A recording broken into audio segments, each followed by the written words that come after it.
This is the Bane. And the Carls.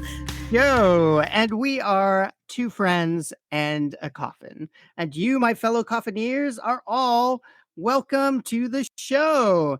So today, let's bring on our contestant. Hello. Welcome to the show. Welcome to the show. Thank you. Is this your first time on? Oh, it is. It is? Oh, and what are you hoping for? I'm hoping to get everybody to know about Jack the Ripper. Oh my gosh, that's exactly who is behind door number 1. All right, so enough of that. That's that was. You like our new opening, guys? Yeah, are we gonna keep it? We're trying some fun stuff. I don't think we're gonna keep that one. It's like the opening to the Show of Assassins, you know? I was doing the Princess Diaries. Thank you for being here today. I didn't even catch that. Wave, but nobody could see it. But just know that's what I was doing. She was doing the Queen wave. Well, Jack the Ripper, huh? Jack the Ripper. Well, this is going to be exciting, and tell us about Jack the Ripper. Okay, so to start off, I just want you all to know this is a pretty brief overview. It's not like a deep dive. And I didn't do like super research for it just because I've been intrigued by Jack the Ripper pretty much my whole true crime life. So this is really just like my knowledge about it, I've picked up. This is not the type of podcast where we have 6 or 7 deep dive episodes. But I'm going to say this right now. If you want that, my recommendation, because if you all don't know by now, my favorite podcast is Morbid. They're brilliant. They do a 5-episode super deep dive into Jack the Ripper. Episodes 343, 344, 346, 347, and 349. So if this gets you interested, I would say go listen to their deep dive. It is worth it. And I would recommend, my personal recommendation for Jack the Rippers would be the deep dive that's done by the Serial Killer podcast by that Norwegian host. Perfect. He's great. And he has that sexy Norwegian accent, which I don't think anyone's ever said that that's sexy, but do you know I'm Norwegian? Yes, but I mean, you're not from there, so no, I'm not. My mom was. Well, I'm gonna guess she wasn't either. But did she have the sexy accent? No, she had a little bit of a Minnesotan accent. That's where she was born. Oh, okay. Well, that's kind of Scandinavian. A boot. A boot. Which I feel bad because I can't do that accent, and I think I put her to shame. Every time I try to do a Canadian Vancouver accent, I just end up turning into an Irish accent. It's like, okay. I go Indian. And I know that's you go Indian? Right away. Like, are we talking like Navajo or are we talking like Calcutta? Like Calcutta. Oh, okay. So you have a Mother Teresa accent. I shouldn't be doing this. Anyway, Jack the Ripper. Jack the Ripper. So first off, all of his murders happened in Whitechapel. Some of you may know them as the Whitechapel Murders, but actually his murders are just a part of the Whitechapel Murders. I believe the Whitechapel Murders were actually 11 murderers, and he only committed 5, arguably 6. But Whitechapel is a district in East London that is only 3.4 miles in perimeter.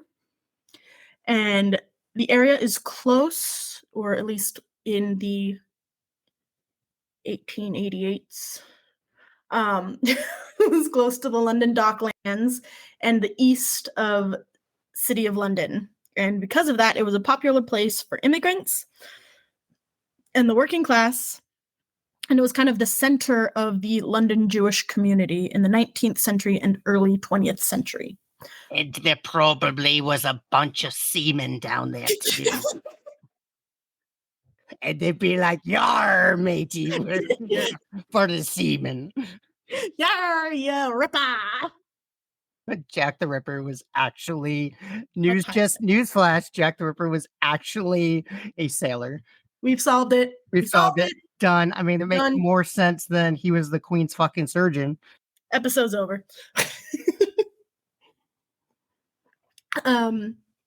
And so there was a lot of poverty during this time, and due to that, many women turned to prostitution.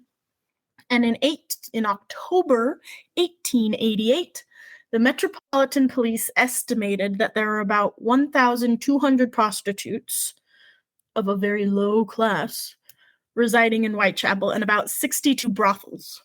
Wait, can you say how many prostitutes that was again? 1,200 prostitutes.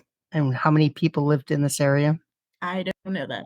Okay, because it'd be interesting to know the number of prostitutes to people. Like, you know, is it Wales where it's like 2,000 sheep to one person? Maybe 2,000 prostitutes for one person. People. And that was 62 brothels in a 3.4 mile parameter. By the way, the proper nomenclature is sex worker if you want to be politically accurate. Well, excuse me. I'm probably going to keep saying prostitutes. I do apologize just because that's what I have written down because that was what they were called in said era. Exactly. So we'll use a whole lot of other offensive terms today too that are no longer in vogue. Nobody get mad at me, please. Okay, so shall we start talking about les victims? Let us talk about the victims. Now, they were all heavy drinkers. So I'm just going to put that out there right now so I don't have to say it a bagazillion times. So we start with Martha Tabram. She was found August 7th, 1888. Now, Martha is not canonical, right? Exactly. She is the outlier. She is not one of his canonical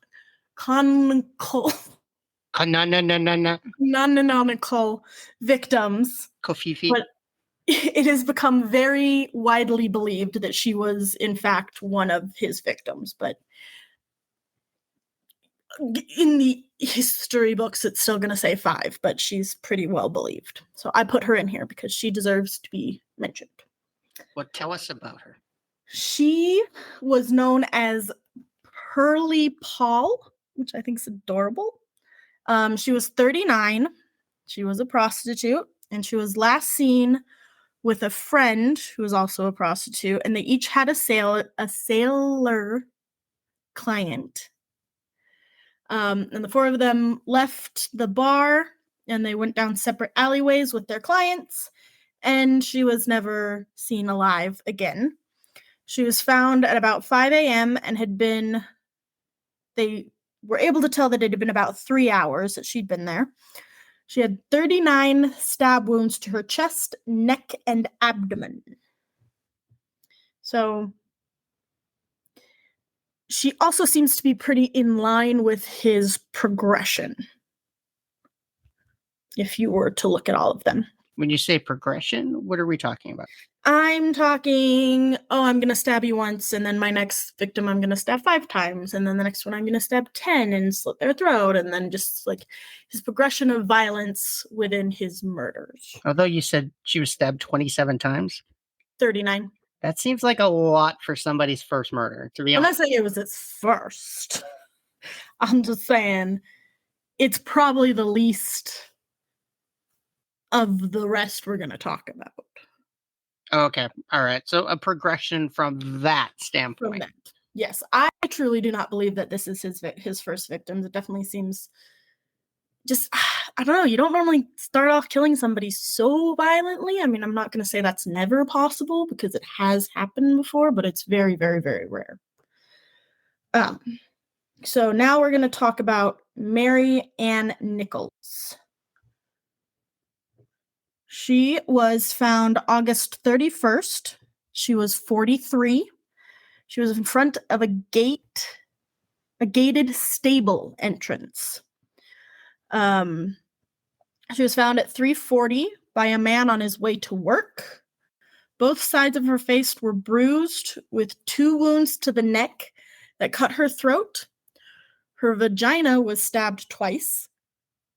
Her abdomen was mutilated, which caused her bowels to protrude through the wounds.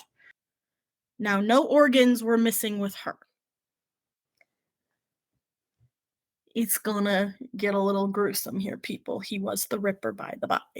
And apparently he stole organs. Mm-hmm. And we're not talking about the musical kind either. I would love to see somebody in an Undertaker coat like they depict Jack the Ripper all the time, just yanking an organ down the street. Just He's like got the rope over his shoulder and pulling it like a certain thing. Hits a bump and he goes like, okay. All right, next we're going to talk about Annie Chapman.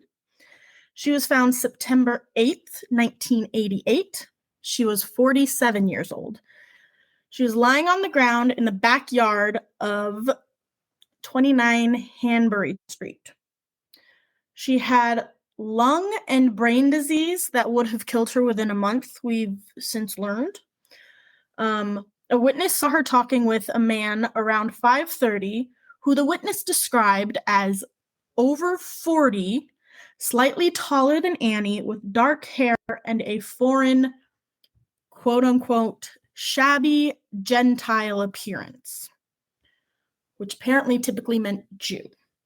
So Gentile means Jewish, or even though for the Jews, Gentile would mean not Jewish? Yeah, we're not saying that people are smart. The son of the property owner went outside slightly before 5 when he went to go trim some laces off of his boot, and he could see the whole backyard and nothing was there. Slightly before 6 a.m., so not even an hour later, her mutilated body was found in the backyard. There was bruising on her face. Her throat was slit with 2 cuts that almost decapitated her. The abdomen was cut entirely open and laid open. Her intestines were thrown over her shoulder, and she was wearing 2 brass rings that were not found when she was found. So presumably the killer took those. The trophy taking? It seems like. But he also took her organs, right? No, I don't think he took one from this one. Oh, that's a relief. There's one organ that was preserved. It was preserved. He threw them around. He wasn't nice to him. Close by her, when she was found, was a wet leather apron. This apron ended up belonging to John Pitzer, who was a bootmaker and was also known as Leather Apron. He was also known as an abuser of prostitutes, but he was cleared when his alibis for the first 2 murders proved true. So he was a suspect, proven not to be him. So abuser of prostitutes. He hadn't murdered any prostitute yet. At least. All right, next we have Elizabeth Stride, also known as Long Liz. She was found September 30th, 1888. She was 44 years old.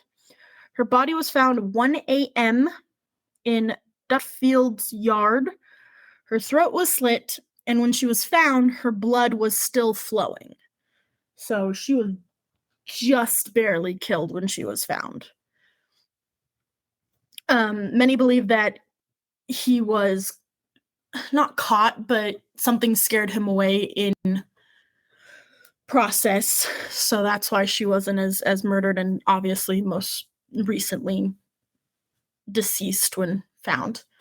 That same night, Catherine Eddowes, also known as Kate, who was 46, was found murdered on the corner of Mitier Square. She was found at 1:45 with her face badly beaten, her throat cut, her intestines were drawn out, and mostly placed over her right shoulder.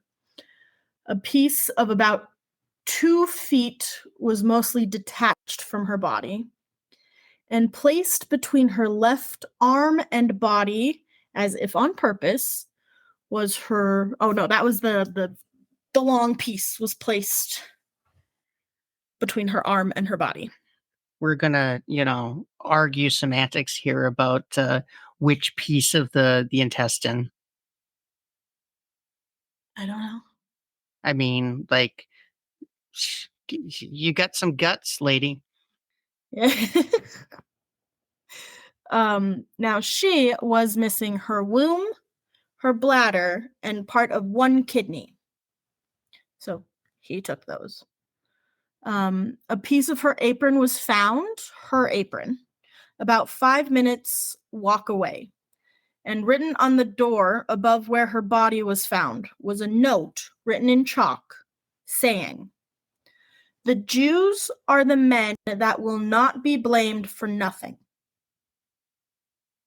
Now, nobody knows what that meant because the head of the police department, the commissioner of the Metropolitan Police, had it washed away before photographs could be taken or anybody else could see it because he wanted to avoid a riot against the Jewish community that we talked about earlier was very, very big there.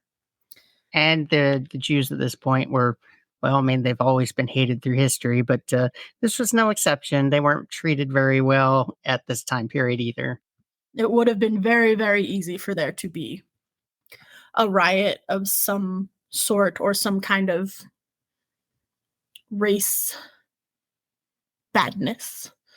I don't know the word I'm trying to think of, but yeah, so it was good move on his part, but a bad move not to even take a picture of it for us trying to figure out what the fuck that meant. Lastly, is that lastly? Yes. We have Mary Jane Kelly. Mary Jane Kelly was found November 9th, 1888. She's another kind of unusual one because while she is chronologically one of his victims, she was 25, while if we remember most of his other victims were older. Not old, older. She also was the only one to be found inside her own apartment. Now, everybody else was pretty regularly a sex worker, while she was on occasion. But she was also a street fighter, and she was known as Black Mary. I just said that. She was found shortly after 10:45. Also seems to be an earlier killing if you compare to the others too. All right, this one is brutal. She's also the most brutal victim. Her face was beaten so it was unrecognizable. The whole surface of her abdomen and thighs were removed, and the abdomen was emptied. The breasts were cut off. Her arms were mutilated. The neck was severed to the bone. Her left thigh was skinned, and the left calf had a huge gash. I don't know what I meant by that, so we're just going to skip it. The uterus and kidneys with one of the breasts were found under her head. The other breast was by her right foot. The liver was between her feet, and the intestines were by the right side of her body, and the spleen was on the left side of her body.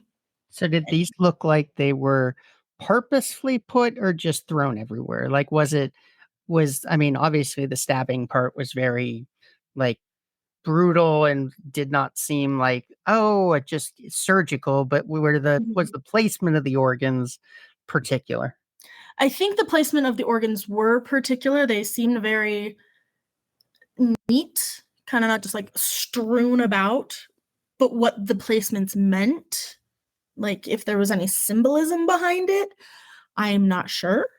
All I can picture is like a Smurf with a basket full of organs, like tossing them at will, going la la la la la la la la la la la.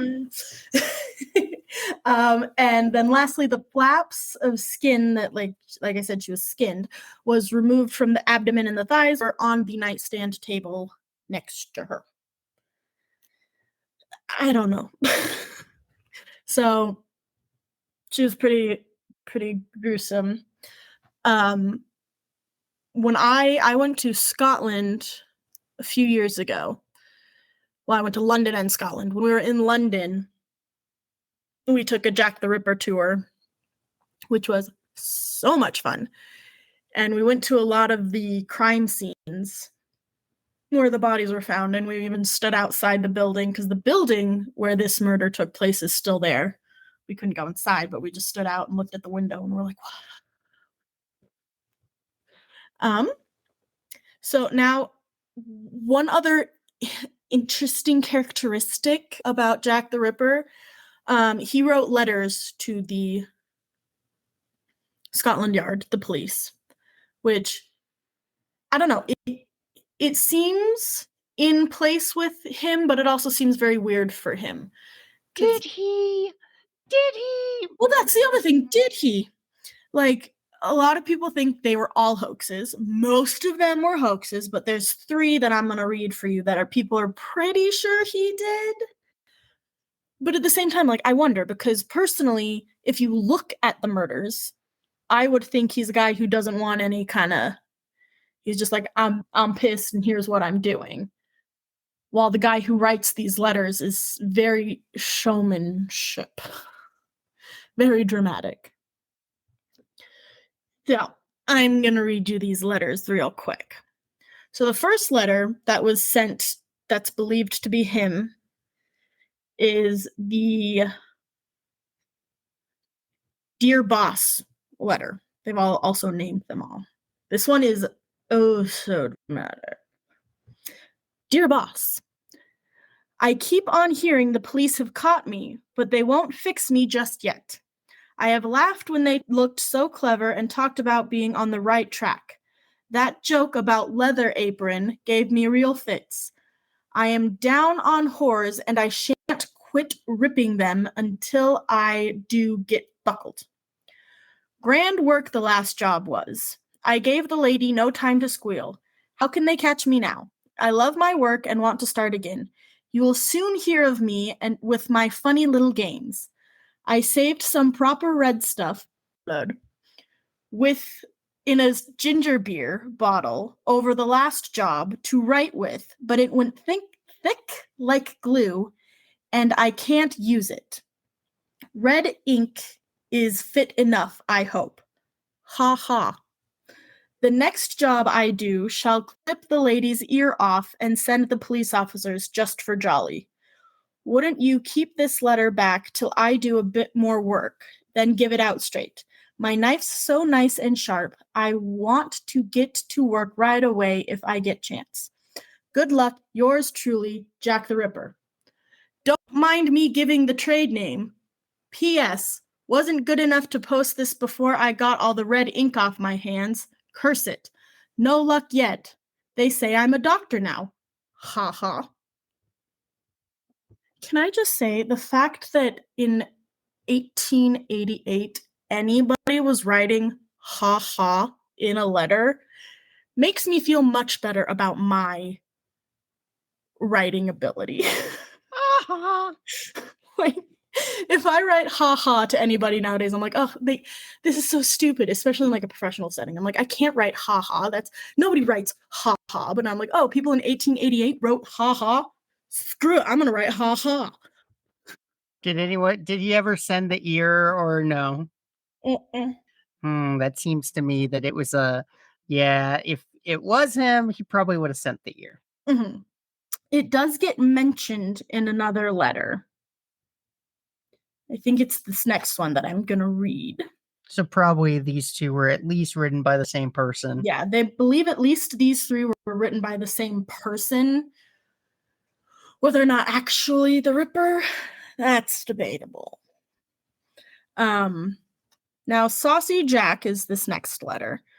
This one is suspected to be him because it was postmarked before the night where Elizabeth Stride and Catherine Eddowes were murdered. So that double murder. You need to use use a Liverpool accent on this. Oh, I can't do Liverpool. I can do British. Well, I can do Cockney. This is Cockney. Is this good enough? Should I do this one? Yeah, that'll work. It just, at the end of it, just say pop it. Pop it. All right.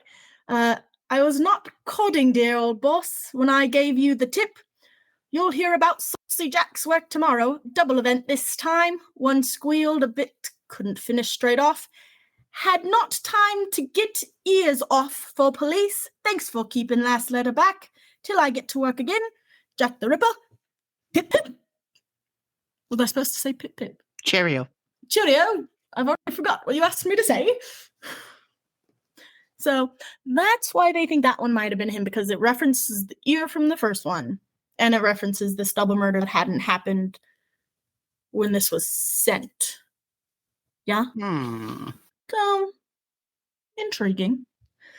The last letter is titled From Hell, because when they received it in the mail, there was no return.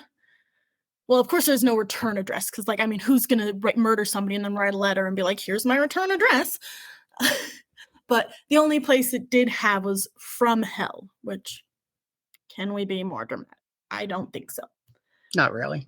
This was also sent with a piece of kidney that was believed to be Catherine's kidney. If you remember, she's the one who was missing her kidney, amongst others. Did they ever save any of these organs? I don't know if they saved them, because what I have on this is that it says that with the forensic that they had at the time, they could say it appeared to be her kidney, which I don't necessarily know what that means. Maybe it was because, I think she was the one who had the disease or not. I don't know. But I don't know if they kept any of that. They do have saliva, and I'll mention this later. They have saliva from a stamp that they have tested for DNA, but I don't think they kept the kidney. And the letters are gone, though, right? There's pictures of the letters in existence if the actual letters are gone, but there's definitely at least pictures of them. I think they might still be in existence. I hope. And I don't think I've been giving you guys dates. That last Saucy Jack was on October 1st, 1888. This third and last letter was October 15th, 1888. All right, yes. So it's From Hell. Mr. Lusk. I'll tell you who he is in a second. Sir, I send you half the kidney I took from one woman, preserved it for you. The other piece I fried and ate it. It was very nice. I may send you the bloody knife that took it out if you only wait a while longer. Signed, Catch Me When You Can, Mr. Lusk. Now, he is writing specifically to George Lusk, who was the chairman of the Whitechapel Vigilance Committee during the time of the Whitechapel Murders. There you go. I didn't do more research on him. Sorry. All right. Any questions about the letters? And what was the last murder date? The last murder date was November 9th, 1888. Okay, so the last letter was about a month prior then. Roughly, yes. And if we are paying attention, the murders spanned from August to November. So a very short spree for such a killer, if you will. But we do have there are histories of killers that have gone underground for years and years and years. I mean, Dennis Rader, what's the guy's name? Arthur Shawcross. I mean, those are two prime examples of, killers that kind of just went back underground and like, okay, you didn't hear from them, and Luckily, they got caught, but Mhm. Sorry, I didn't mean to interrupt you. that's okay. I was done.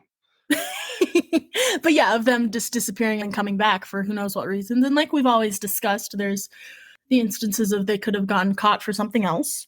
They could have died. Which it was I think the mortality rate in London at that time was pretty high. In the poorer end of London, especially. Mhm. Yeah. So very, very possible. And then what's the other one?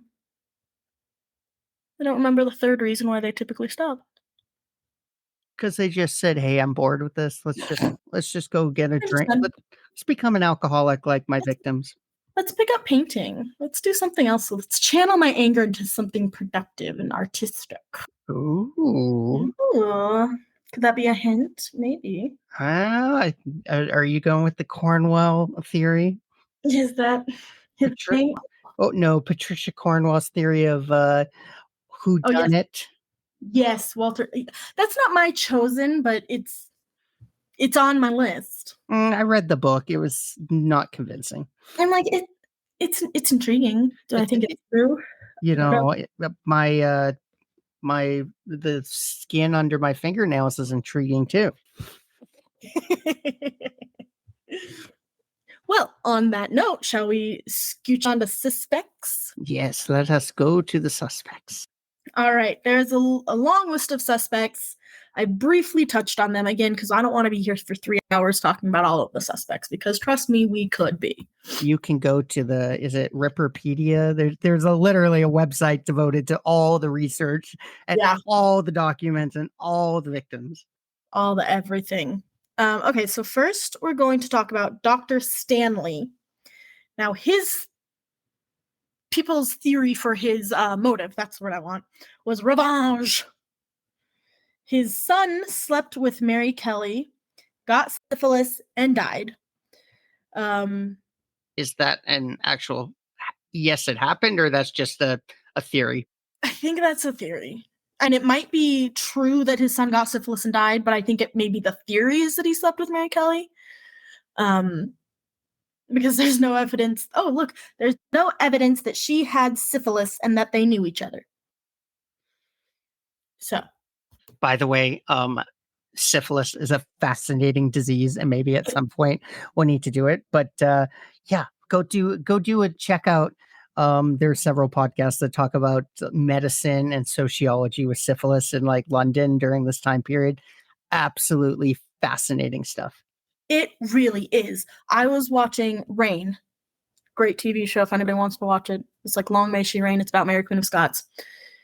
And King Henry gets syphilis in the end. Spoiler alert. And I kept being just so baffled that something could just like warp somebody so much that now it's like, oh, you have syphilis? Take this shot and you're fine. Mercury. When then it was just like this big thing. Like it's the way medicine works. It's insane. Just the way that medicine and diseases and just all that just like progresses throughout history. Like I said, something that you're like, this was life threatening and could kill you and could change you into this mad person is like, oh, you're fine. Take this. Go away. Like, why are you bothering me?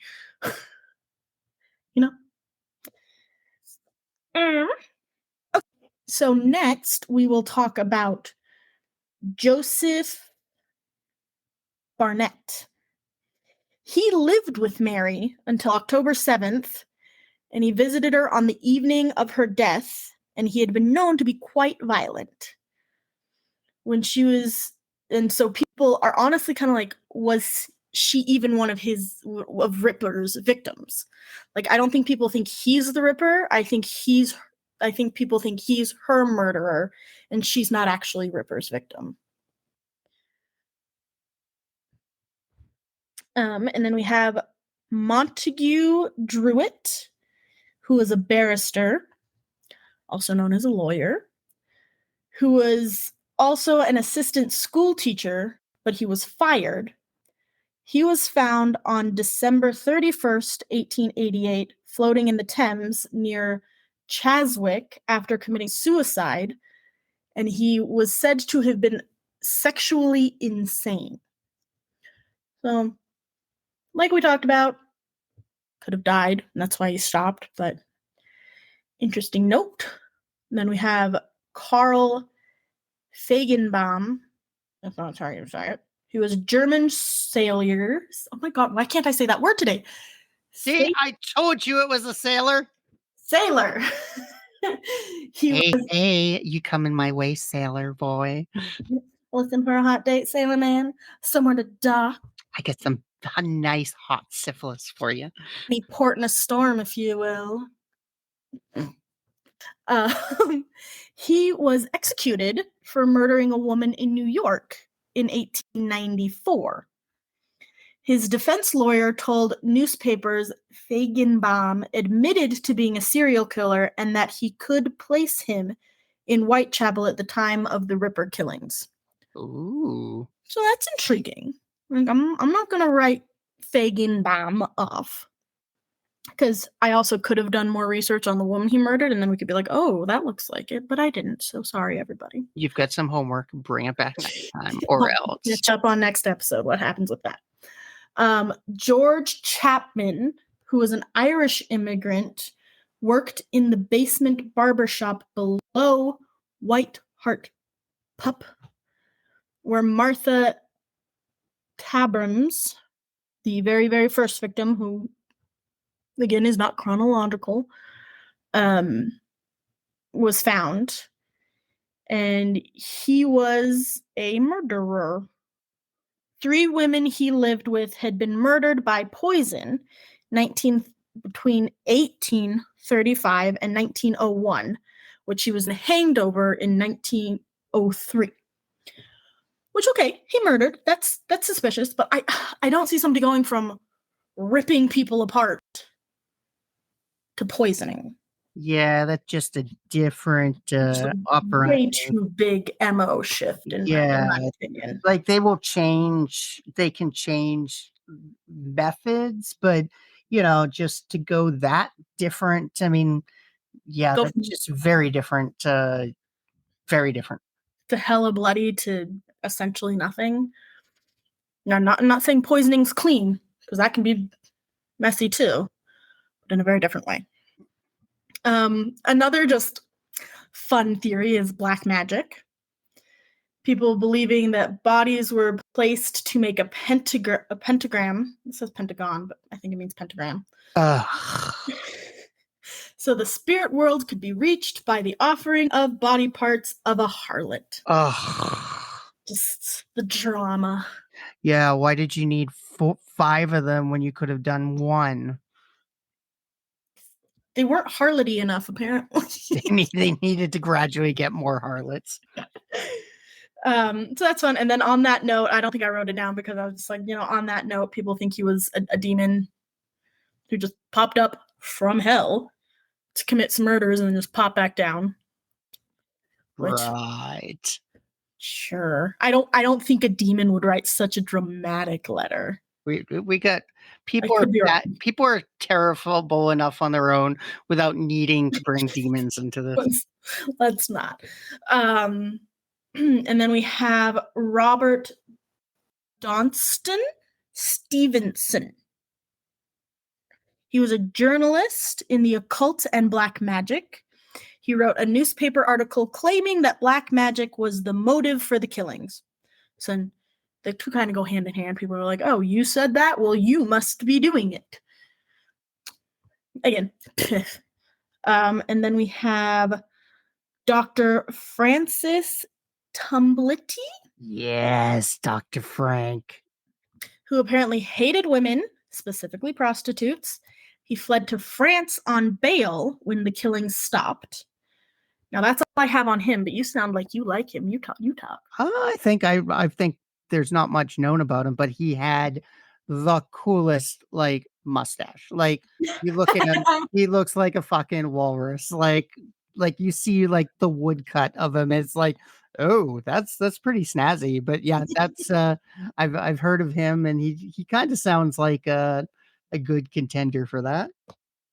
That I do like the theory that he was a doctor, because he's so surgical. Following up that, I don't know who But I do think that that's a very poignant observation. You've do you have the other doctor suspect? I don't think I do. Oh, well, Well, that's the least likely one at all, and it also involves the Freemasons. ooh, do you want to tell that now, or do you want to hold on to that in a second? Oh, are you going to bring up the Freemasons? No. Okay, might as well. It's the stupidest thing ever. It's literally, there was a movie made about it based on a comic book, based upon some dude that kind of wiggled himself out of like the woodwork. It said, "My dad was Jack the Ripper," and yeah, turned out to be like, yeah, he basically said that okay, the Crown Prince, Prince Albert, Prince Albert Victor, was like running around making like he had this prostitute he loved that he had a child with and was got in this marriage with them, and Queen Victoria did not approve, and so like Sir William Gull, who was, may I add, was like 75 years old at this time, was sent to dispatch to like put an end. So with his help of the Freemasons, they went around killing these poor women, and like the Jews was like the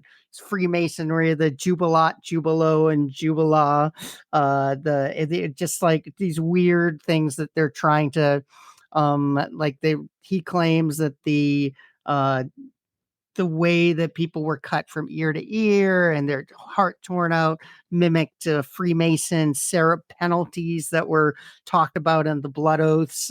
Just it's all bullshit stuff, but it's like it made a good movie. But other than that, yeah, that's just one crackpot theory. Yeah. Okay, I'm gonna actually skip this one and come back to it. So then the next one is John Pitzer, who was the Leather Apron. We kind of discussed already that he was, yeah, bad guy, but not this bad guy because he was proven innocent.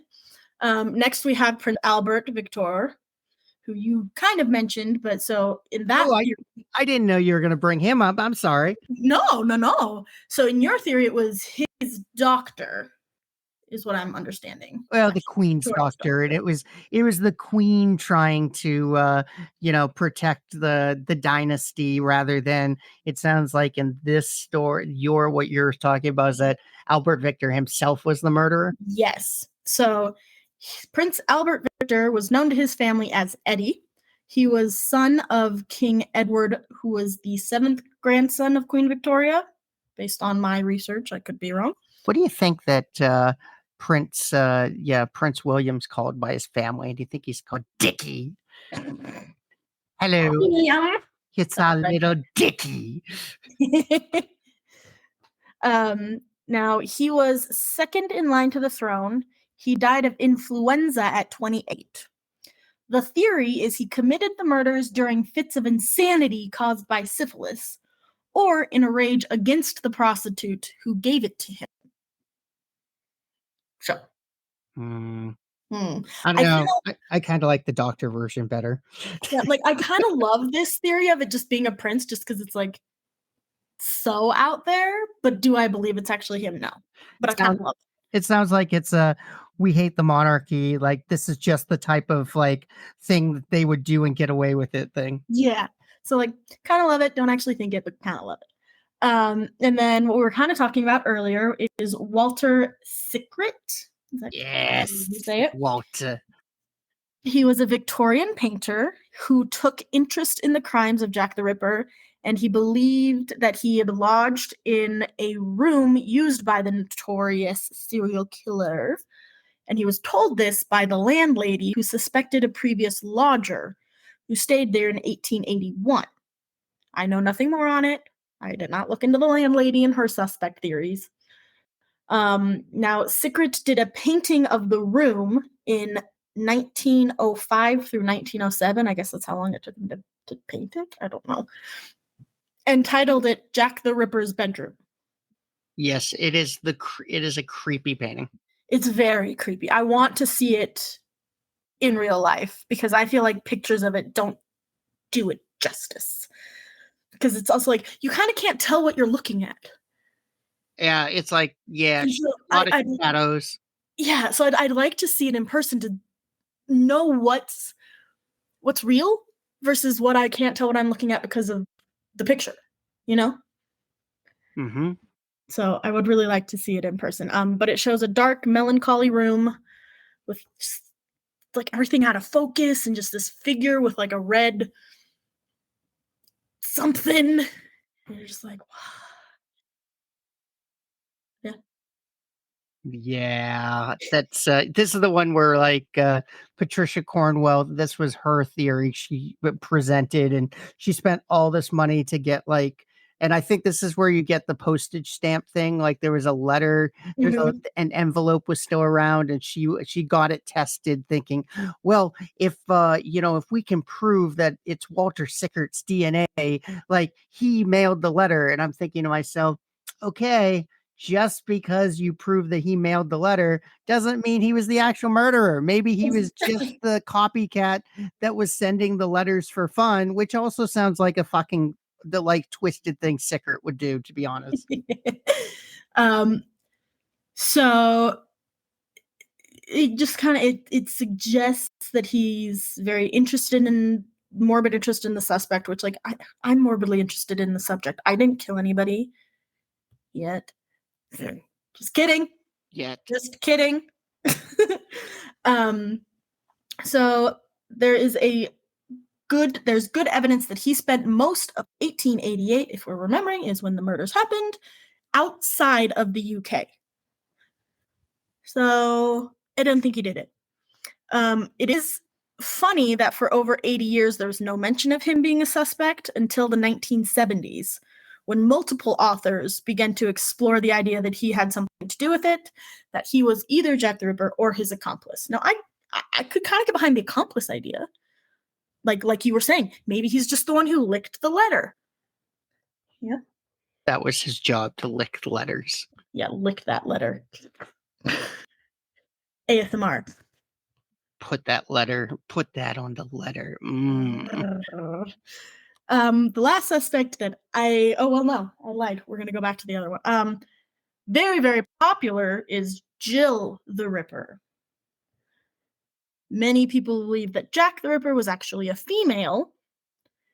This theory is supported by Sir Arthur Conan Doyle, and he believed that Jack the Ripper was a woman, specifically Mary Percy, who was an English woman who was executed in 1890 for murdering her lover's wife and child with a carving knife. Now, like you were saying, the DNA on the letter, on the stamp, the saliva off of the stamp, off of the letter, believed to be sent from Jack to Scotland Yard, was tested positive as female DNA. So that is interesting for that. I kind of like that theory. There's a lot that are like, oh, maybe she was a poorly treated midwife who had it over with and was like, I'm going crazy, which again, like that kind of goes to the surgical doctor-esque of it in a way. Although it's also important to point out that female serial killers tend to not be very, they tend to use if they use weapon, yeah, they tend to use poison, but if they do use weapons, they tend to be things like guns. Not very, kind of they're more not, to the point. They're not very hands-on, Yeah. Which for the most part makes sense, but I mean, I guess maybe if you're talking about drunk prostitutes who might be your same size or smaller, you might not feel worried about using such a hands-on technique. Could be. But it also could be. Do you know how much contamination is probably on that stamp and on that letter? You're talking 1888, Scotland Yard. They're not, no offense to them, they're not keeping things properly. I mean, like I said, we don't even think they kept the kidney. Like I'm sure great forensic chain of custody and chain evidence practices. Top notch. Best ever. 88. Gold standard. Best forensic years we've ever had. Okay, this last theory, like a lot of people are getting into, and I don't know if I can get behind it. It is the H.H. Holmes theory. Oh, this one too. This is the theory is the great-great-grandson, Jeff Mudgett, believes Holmes was Jack the Ripper based on a series of diary entries in which Holmes perpetually outlined his involvement in the Whitechapel murders. Now, let's talk about this for a second, people. Yes. We watched this, didn't we? We did. We watched a documentary about it. I think we watched 3 of the 5 episodes. We watched almost all of it. Yeah, it was on Netflix. Amazon? Was it called Ripper or like? Yeah, I think it was called Ripper or something like that. Now, it's a cool theory. I mean, it's a cool theory that, you know, the most notorious serial killer of London is the pretty much first known serial killer of America. It would be a great story, you know. It would be a great story, and I will agree that the timelines line up. Apparently, H.H. Holmes was in London in 1888, and Jack the Ripper was clearly not active when he was here in, what is it, Chicago? Yeah, that was Chicago. Yeah, Chicago. I was going to say, where's the World's Fair at? Sure. But here's my big problem. Again, with the poisoning that we talked about earlier, why would you go from ripping people apart in the streets, chaos and mayhem, to building a murder castle that you've built on insurance fraud and start killing people in sneaky, sly ways in the walls and shit? Yeah, and he wasn't very hands-on either. Yeah, he was a creepy stalker who watched people from the walls and like poisoned people. Like I know he did more than poison people. I know that. I mean, But his big thing was disposal of the bodies by selling the skeletons to medical colleges. Yeah, like, so it's such a difference that I don't agree with it. But I will get behind that. It's a cool theory, but I don't agree. It's a good show though. It's pretty entertaining, and you're just like yelling at the TV the whole time. No, like, are you an idiot? It was very funny. Payne was like, "I'm trying to watch," and I was like, "They're wrong." But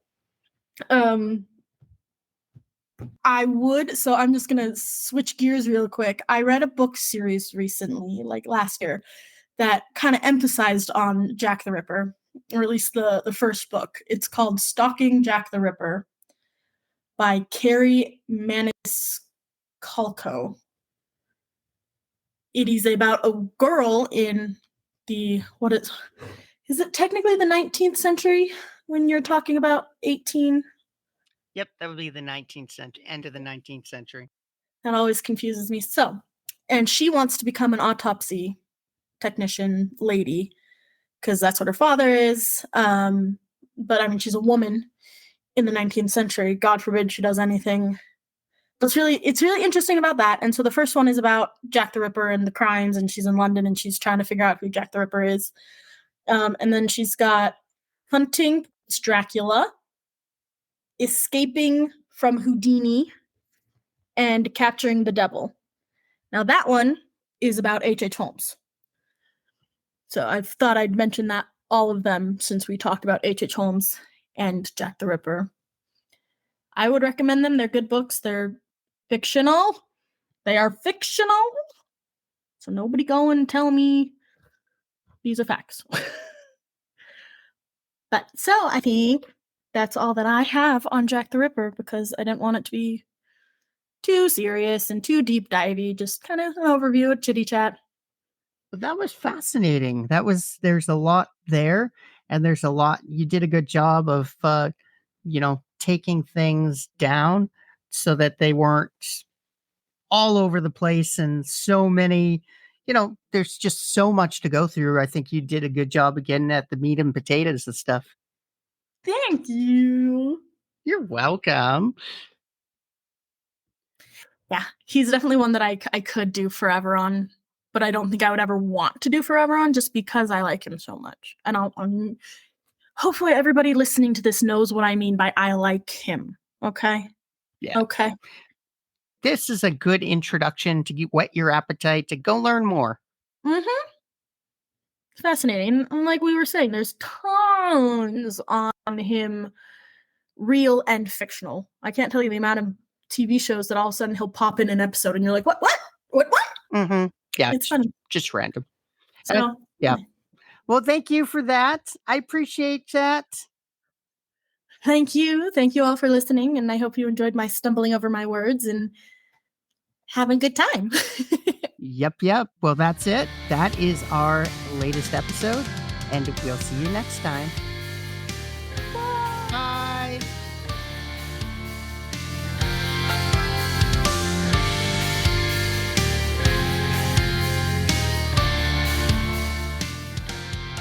Hello, how are you? I'm good. How are you? I'm good. Can you hear me okay? I can. Can you hear me okay?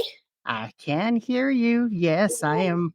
Am I loud, too loud, or I'm about right? I think you're about right. Okay, perfect. I am in my new recording studio. Yes, it's nice to be in the new house. That's awesome. Do you love it? I do. It's very calming. We have a garage, so we decided to splurge on the garage. So basically we can have the extra room and use it as an office and art space. So it's nice to have a functional spare room. There's still a lot to go, and we're still getting things up on the walls and making it a home, but Mhm. it's nice. I think it's going to be a good thing. Yay, I love that. Yes. What's been going on with you? How is the new job thing prospects? It's still good. It's still kind of slow to start, I guess. Like I'm still training. I got my official life insurance sales license. Yay! You're licensed to sell funeral insurance. Yeah, so that's really exciting. And then the next thing I needed that license for is now I need to apply for the pre-need license. Okay. But I have everything. I passed the test for that. So I have everything to do that. I just need to do it. Okay. So, because in Utah, you can't, if you're a funeral director, if you, hold on, unless you're a funeral director, you have to have these 2 licenses instead of just the one. Okay. So that's been good and exciting. But other than that, it's still kind of like, I'm sort of at a standstill in training because it's like, oh, well, let's get you like on the job training, but let's try it with your people. But I feel like I can't address my people without more information. So I need to sit down and really figure out what I need the answers to. Will they let you sit in on some funeral arrangements so that you can know actually like what you're going to be? Okay, so because like that's the same thing they're going to be going over with when they pass. So what you're doing is basically an arrangement like they would just ahead of time. Right. Yeah. So like my dad, for example, first of all, he's a horrible person to be trying to do this with because he is avoidance to the masks. Okay. Yeah. Kind of person. So I'm like, Dad, just like do this for me. And he's like, no, I don't want to talk about death. And I'm like, okay, but like, please. So it's just, but so then he's very much harping on like, what funeral home are you going to be working for? And I'm like, apparently I don't know officially until I'm trained. And like somebody picks me, if you will. But I can't get trained until I get like on the job stuff. So like, help. Yeah. Yeah, and unfortunately, my 2 of the people that I have on my list are one of my aunts and uncles, and he is in the hospital right now. So I'm like, well, I don't want to bother them. So I think it's good, but right now it's just kind of in a little awkward standstill that I just need to figure out how to break out of. I could see that. But on a fun note, guess what I did this morning? What did you do this morning? I took a burlesque class. Really? Now, what does that involve? It was kind of like a dance class, but burlesque specific.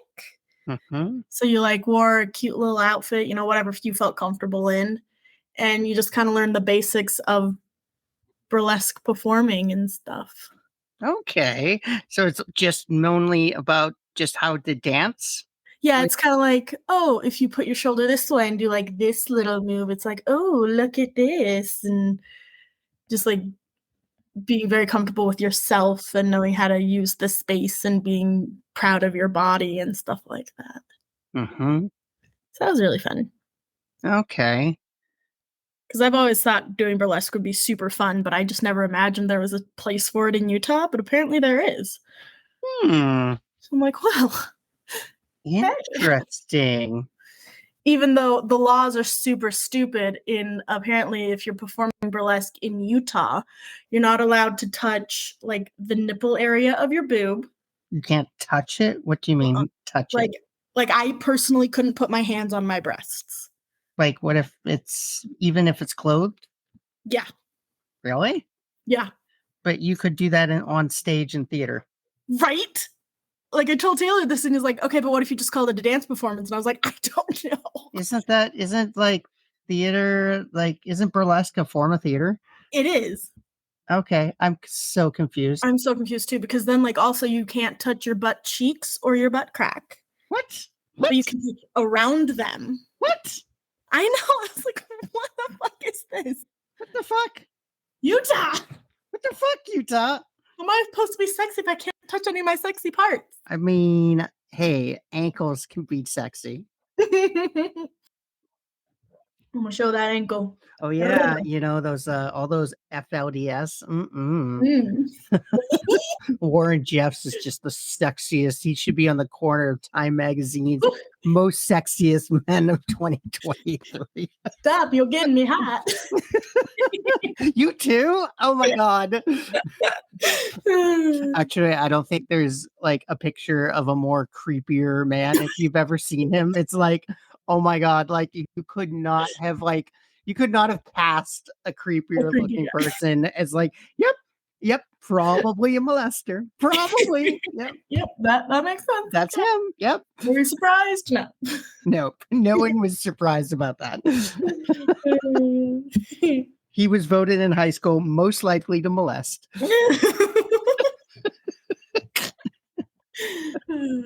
I think that should be a category. Most creepy. We'll have those, those motivators, the demotivators. We'll have that with like the most likely. Because